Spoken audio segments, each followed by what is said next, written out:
The woman standing at my gate wasn't just angry. She was apoplectic, face flushed crimson, veins bulging in her neck as she screamed words that would haunt her for years to come. "This is my land. You have no right to be here. Get out before I have you arrested for trespassing." I was standing on the front porch of the ranch house my grandfather built with his own hands in 1962, holding the deed that proved I owned every square inch of the 200 acres she was claiming as hers. What Margaret Sutherland didn't know was that her screaming fit was being recorded by 6 different security cameras, and that the property dispute she thought she could bully her way through was about to become the most expensive mistake of her life.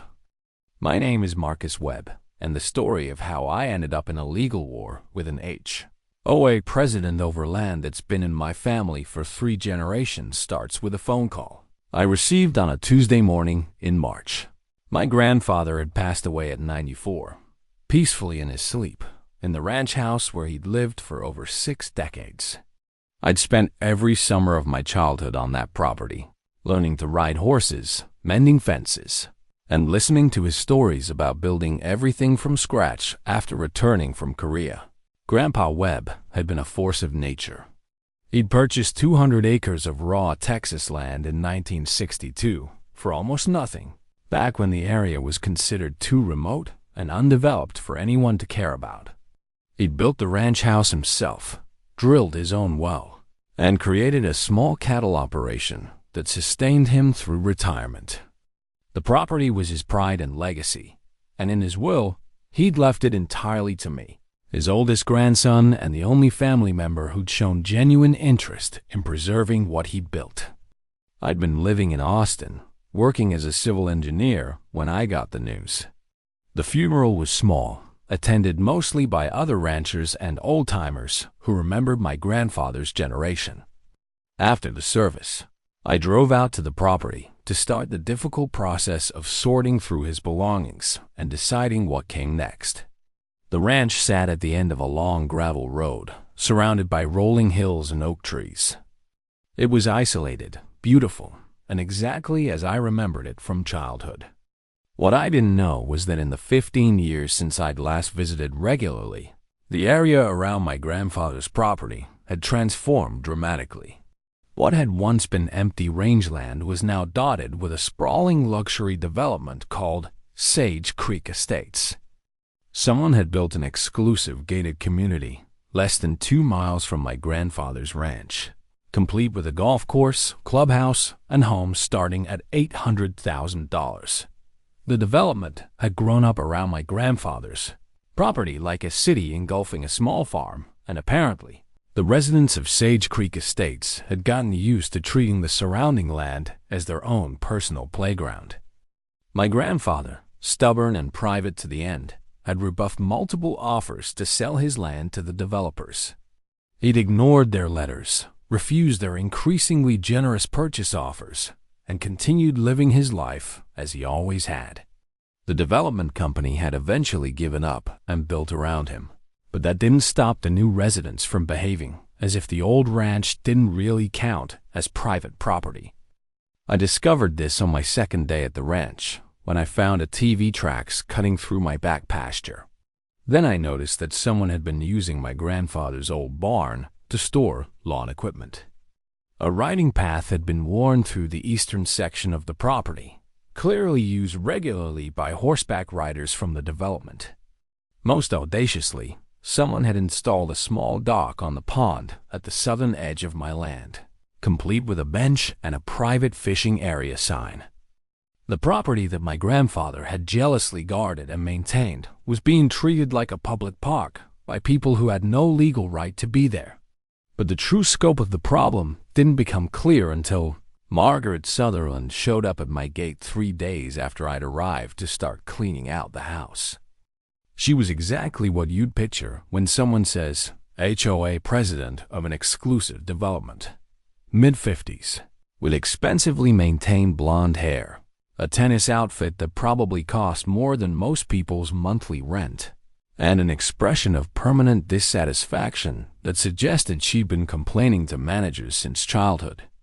She was driving a white Mercedes SUV with a license plate that read President because apparently President had too many letters. She didn't knock on the door. She didn't call ahead. She simply pulled up to the gate, got out of her car, and started shouting at me as I walked down from the house to see who was making all the noise. The ranch didn't have a proper gate, just a cattle guard and an old metal arch with the property name that my grandfather had welded together decades ago.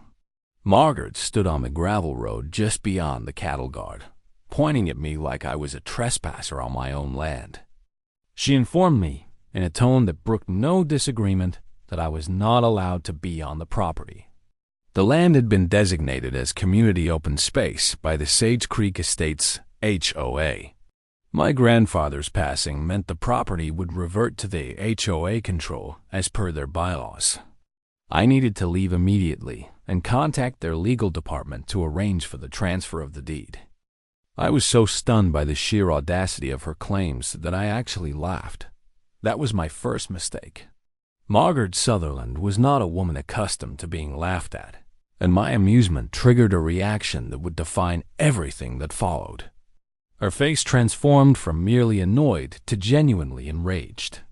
She began screaming that I was trespassing, that she would have me arrested, that I had no idea who I was dealing with, and that this was her land now. That last phrase stuck with me. Her land, not community land, not HOA property, but hers personally. It was a slip that revealed something important about Margaret's motivations. This wasn't just about HOA rules or community development. This was about power and possession. She had convinced herself that she had some kind of ownership claim to my family's property, and she was willing to fight to make that fantasy a reality. I told her calmly that I was the legal owner of the property, that I had the deed to prove it, and that she needed to leave. She responded by pulling out her phone and calling someone she claimed was the HOA's attorney.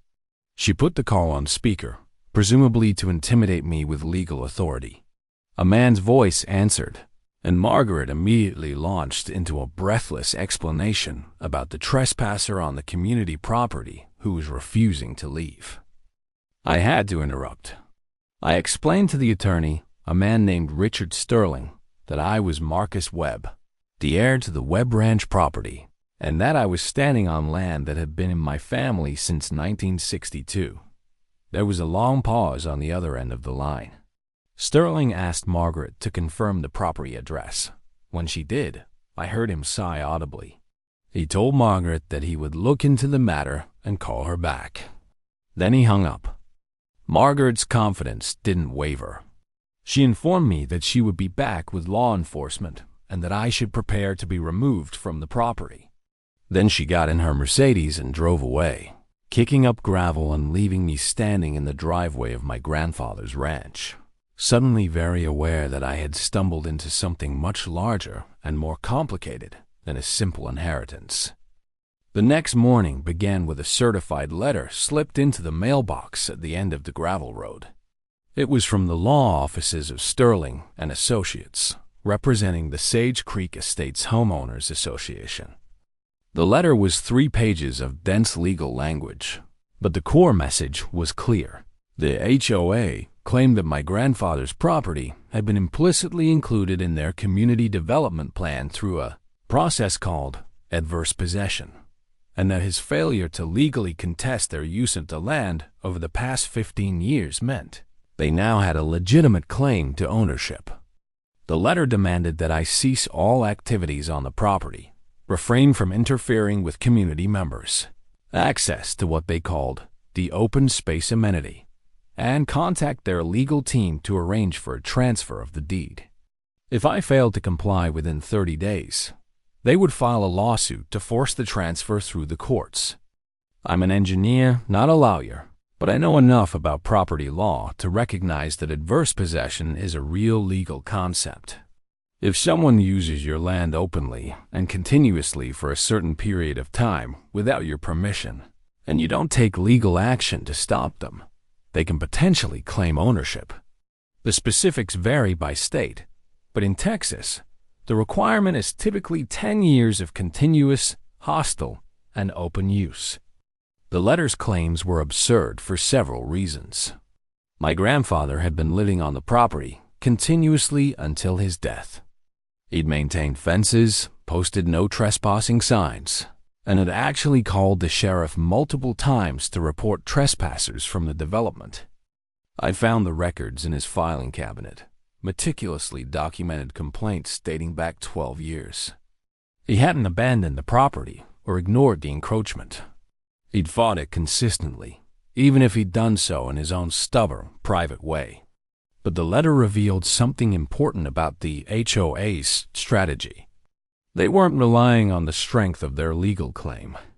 They were relying on the assumption that I wouldn't have the resources or the will to fight a prolonged legal battle against a well-funded organization, represented by expensive attorneys. They were counting on me to be intimidated, to calculate that fighting would cost more than the property was worth, and to simply walk away. They had made a serious miscalculation.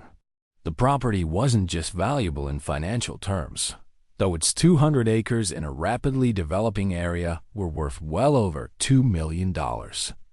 It was my grandfather's legacy, the physical embodiment of the life he built after serving his country. Walking away wasn't an option. I contacted a property attorney in Austin named Patricia Morrison, explained the situation, and arranged to meet with her that afternoon. Patricia reviewed the HOA's letter and my grandfather's documentation with the careful attention of someone who enjoyed finding holes in bad legal arguments.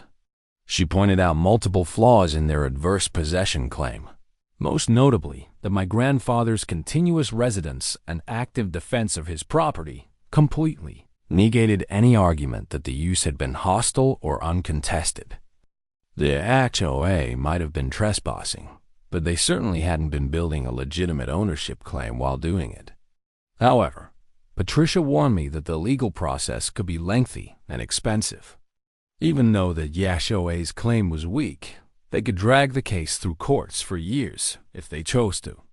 The real question was whether they would push forward with a lawsuit, knowing how weak their position was, or whether this was simply an intimidation tactic meant to pressure me into selling. I decided to find out. I drafted a response letter with Patricia's guidance that politely but firmly rejected all of the HOA's claims. I outlined my grandfather's documentation of their trespassing, noted that I would be enforcing all property boundaries going forward, and informed them that any continued use of my land without permission would be treated as criminal trespass. I sent the letter via certified mail and posted no trespassing signs at every access point to the property. The response was immediate and aggressive. The next day, Margaret Sutherland returned to the ranch, this time with company. She arrived with 2 men in polo shirts with Sage Creek security embroidered on them, along with what appeared to be several members of the HOA board. They parked their cars at the cattle guard and proceeded to walk onto my property as a group, completely ignoring the new no trespassing signs. I was in the barn at the time, organizing my grandfather's tools and equipment. I heard the commotion and walked out to find this delegation marching up the gravel drive like they owned the place. Margaret was at the front, gesturing expansively at the land around her and apparently giving some kind of tour to the others. I approached the group and informed them they were trespassing on private property and needed to leave immediately. Margaret looked at me with genuine confusion, as if she couldn't comprehend why I was still present on what she had decided was her land. She informed me that they were conducting an inspection of community property and that I was interfering with official HOA business. One of the board members, a man in his 60s wearing expensive golf attire, stepped forward and tried a different approach. He explained that they were reasonable people and that they understood I might be emotional about my grandfather's passing. He said they were prepared to offer me a fair price for the property, something that would allow me to move on with my life without the burden of maintaining such a large piece of land that I clearly didn't need. The offer was $300,000 for 200 acres of prime development land. It was an insult disguised as generosity, roughly 15% of what the property was actually worth. I declined politely but firmly, reiterating that they were trespassing and needed to leave. That's when Margaret's composure cracked completely. She began screaming at me, her voice rising to a pitch that sent birds scattering from nearby trees. She claimed I was trying to steal property from the community. She accused me of forging my grandfather's will. She threatened to have me arrested not just for trespassing, but for fraud and elder abuse. The rant went on for several minutes, a cascade of increasingly wild accusations delivered at maximum volume. The security personnel looked uncomfortable. The board members exchanged glances that suggested this wasn't the first time they'd witnessed one of Margaret's meltdowns. But no one stopped her or suggested she calm down. They just stood there, enabling her tantrum through their silence. I recorded the entire incident on my phone. When Margaret finally paused for breath, I informed the group that they had 30 seconds to leave my property before I called the sheriff's department. I started counting down slowly. At 15 seconds, the board members began walking back toward their vehicles. The security personnel followed. Margaret stood her ground until I reached 3, then turned and stalked back to her Mercedes, shouting over her shoulder that I would regret this. The next week brought a blitz of harassment that would have impressed a military strategist. The HOA filed a formal complaint with the county sheriff's department, claiming I was illegally occupying community property. The sheriff's deputy who responded was professional and thorough. He reviewed my deed, confirmed that I was the legal owner, and noted in his report that the HOA's claim appeared to be completely without merit. Margaret filed a second complaint the next day, claiming I was destroying community amenities. That brought another deputy visit, another confirmation that I was the legitimate owner, and a warning to the HOA about filing false police reports. The harassment escalated beyond official channels. My grandfather's old mailbox at the end of the gravel road was vandalized, knocked off its post, and damaged beyond repair. Someone cut the chain on the cattle guard gate and left it hanging open, allowing several head of my grandfather's few remaining cattle to wander onto the county road. I had to spend an afternoon rounding them up with help from a neighboring rancher. The most audacious incident involved a group of residents from the development who organized a community walk that deliberately trespassed across my property.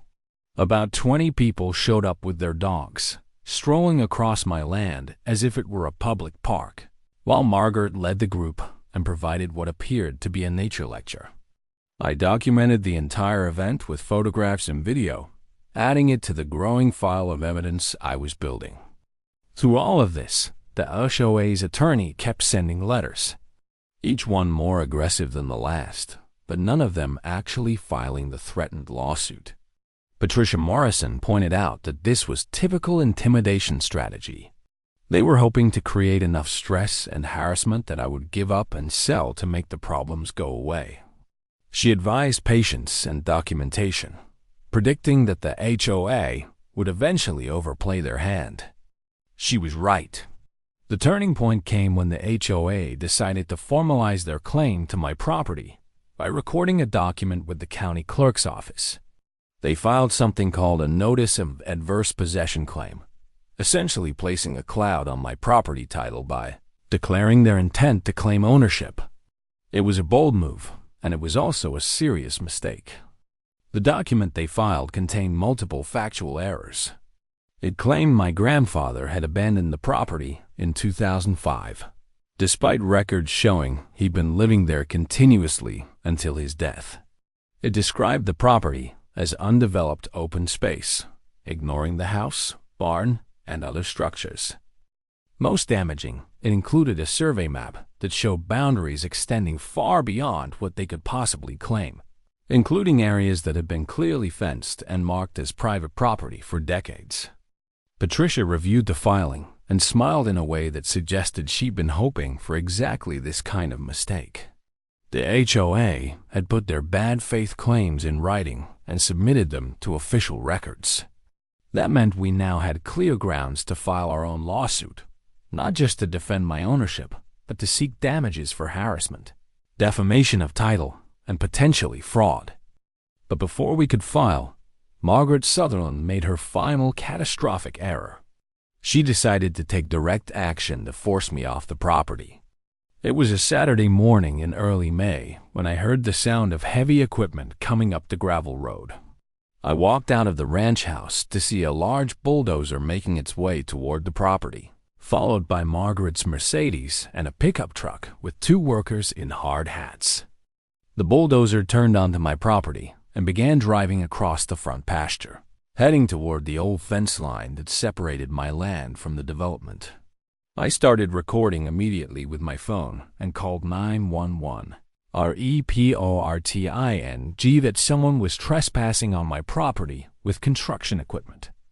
Margaret got out of her car and walked across the grass toward me, her expression triumphant. She informed me that the HOA had decided to move forward with development of the community property and that this fence line needed to be removed to allow access to the future park area. She had permits, she claimed, and everything was completely legal. I told her again that she was on my private property and that the bulldozer needed to stop immediately.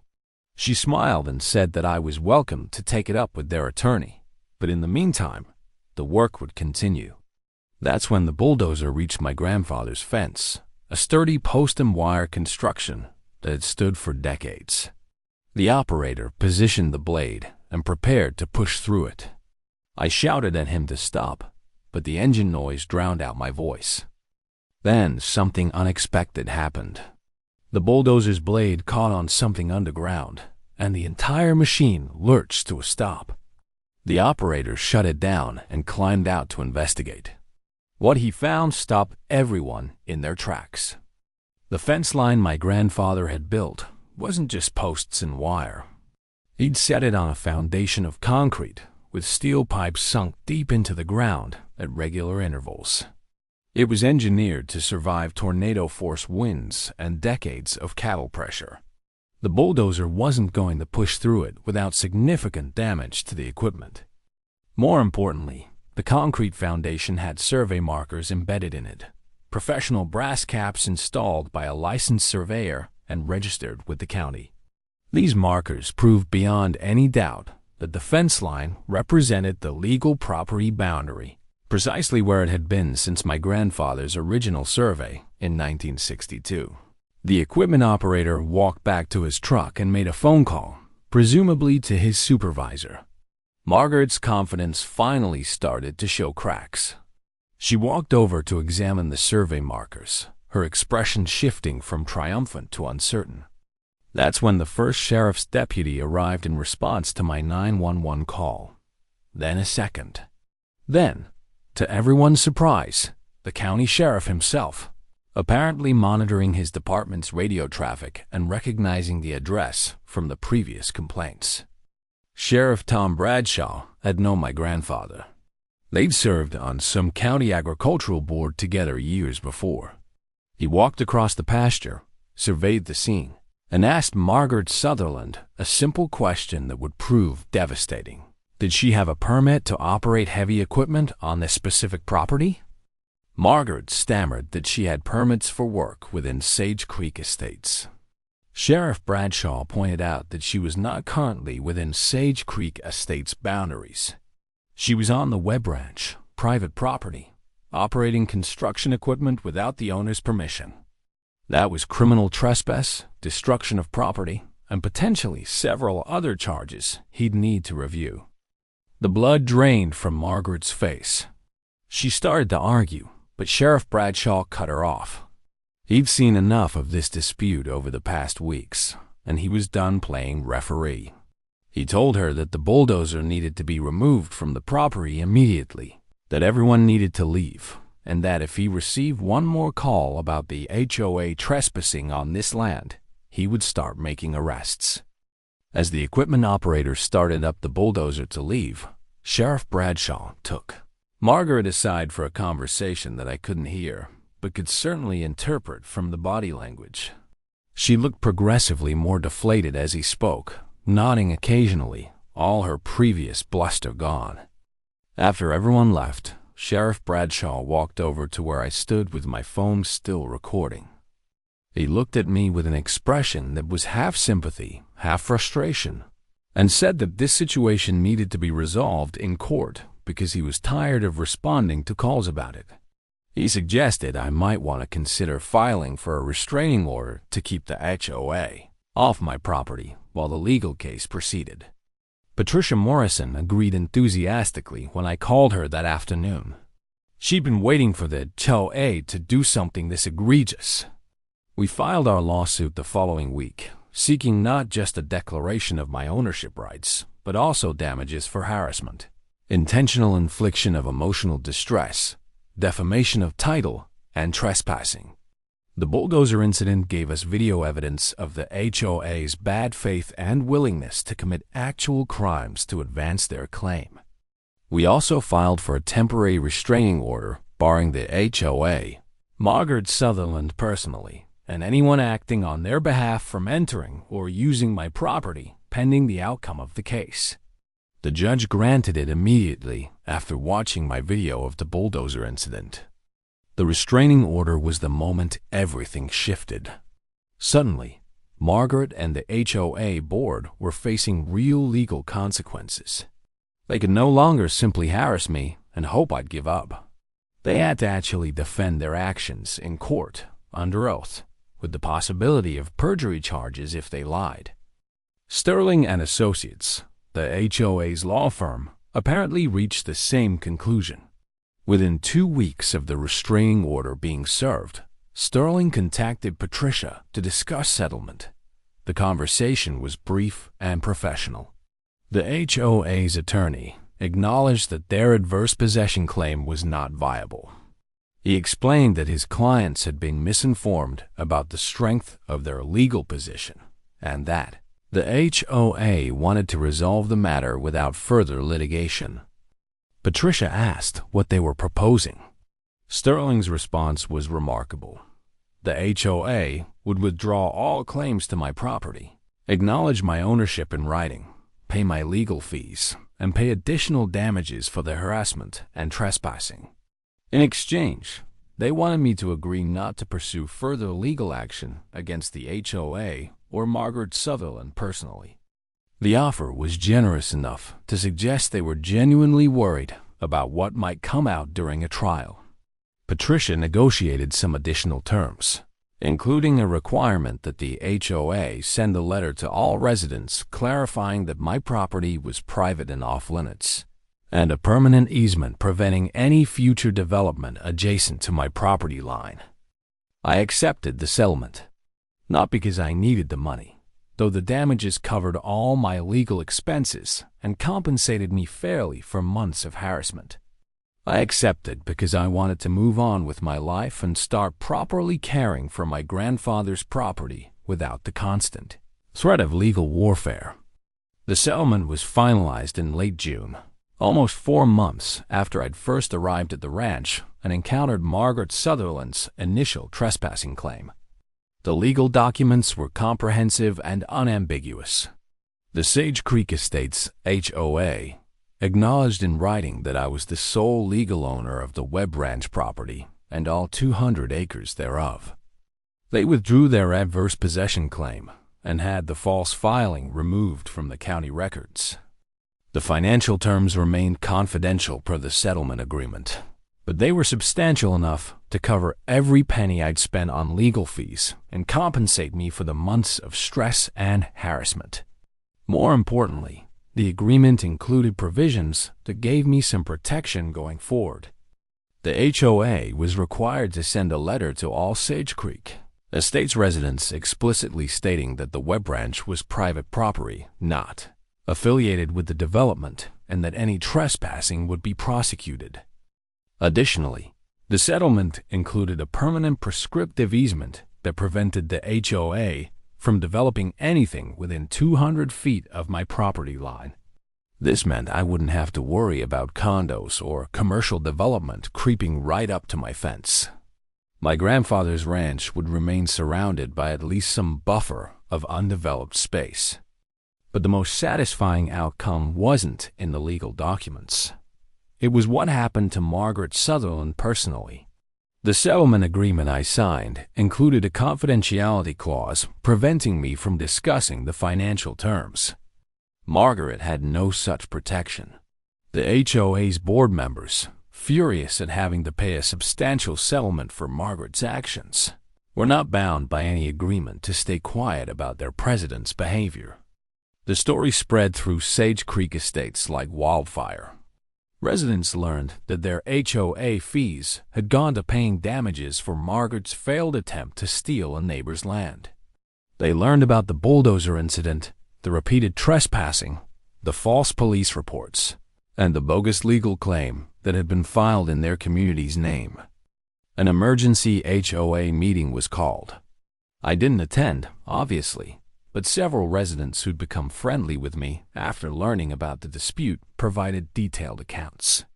Margaret tried to defend her actions, claiming she'd been protecting the community's interests and that she'd been acting on legal advice.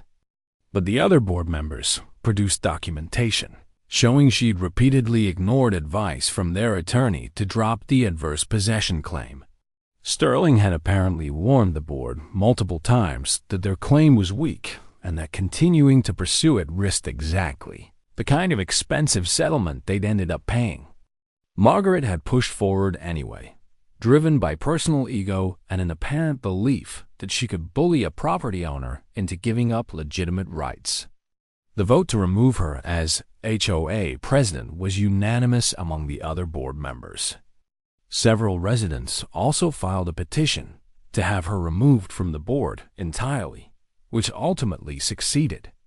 The change in atmosphere around the ranch was immediate and dramatic. The trespassing stopped completely. Residents of Sage Creek Estates who encountered me in town or at local businesses were often apologetic, explaining that they'd had no idea what Margaret was doing or that the open space they'd been using was actually private property. Many expressed embarrassment at having unknowingly trespassed on my land. A few residents even offered to help with ranch maintenance as a gesture of goodwill. I accepted some of these offers, and several community members ended up helping me repair fencing and clear brush on Saturday mornings. It turned into an unexpected form of reconciliation, transforming some of the same people who'd been trespassing into friendly neighbors who respected property boundaries. The experience taught me several important lessons about property rights and HOA dynamics. First, wealthy communities often develop a collective sense of entitlement to surrounding land, particularly if that land is owned by someone they perceive as having lower status or fewer resources. My grandfather had been seen as just an old rancher with outdated ideas about private property. They assumed I'd be a pushover who could be intimidated by lawyers and aggressive demands. Second, HOA boards can become captured by individuals who use their positions for personal agendas rather than community benefit.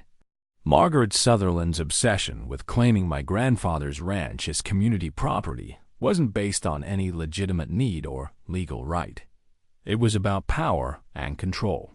She wanted to be the person who'd expanded the HOA's territory and created new amenities, regardless of the legal or ethical problems with her approach. Third, documentation is everything in property disputes. My grandfather's meticulous records of trespassing complaints, his survey markers, and his continuous residence on the property were what ultimately demolished the HOA's adverse possession claim. My own documentation of harassment, including videos and photographs, was crucial in building the case that led to settlement. Without that evidence, the dispute would have devolved into, he said, she said, arguments that might have been much harder to resolve. I spent the rest of that summer and fall working on the ranch, slowly bringing it back to the condition my grandfather would have wanted. I repaired fences, cleaned out the barn, and started making plans for the property's future. The experience had rekindled my connection to the land and to my grandfather's legacy.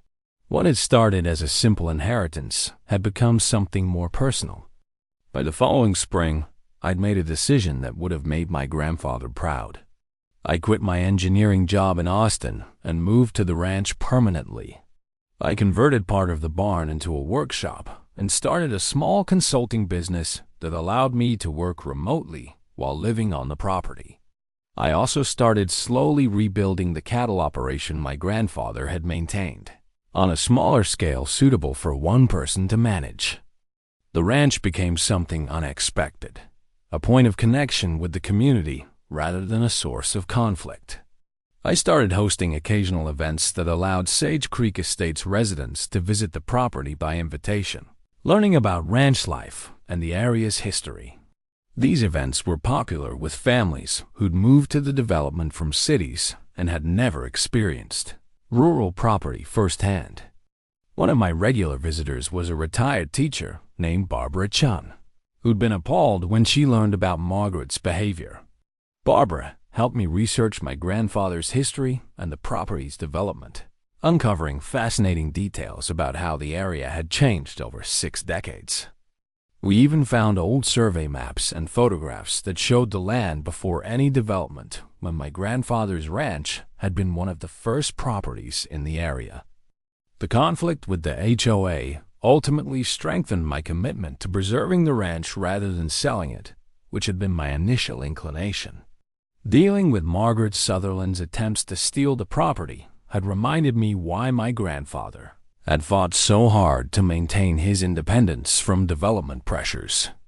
The land represented something valuable beyond its dollar value, a connection to history, family legacy, and a way of life that was rapidly disappearing as urban sprawl consumed rural areas. I also developed a deeper appreciation for the legal framework that protects property rights. Despite all the harassment and intimidation, the system ultimately worked.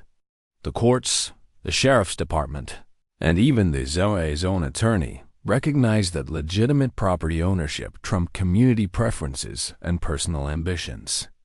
Margaret's attempts to use legal process as a weapon had backfired because the actual law was on my side.